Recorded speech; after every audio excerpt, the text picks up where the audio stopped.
Hi Gene, here is your flipper board installed in my Star Trek 25th. There was another power transistor blown this time, but I think everything's okay now, so I'm going to play a quick game with it. And we'll make sure. Scotty here.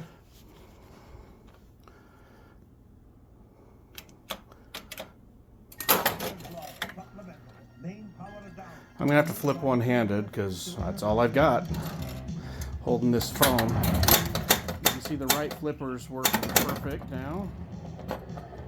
It did have a little bit of an issue, for sure. The left flipper's also good.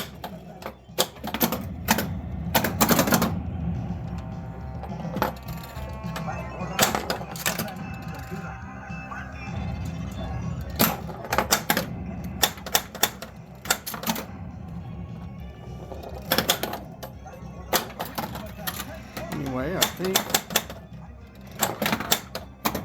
this is good to go again. So hopefully your coils are okay.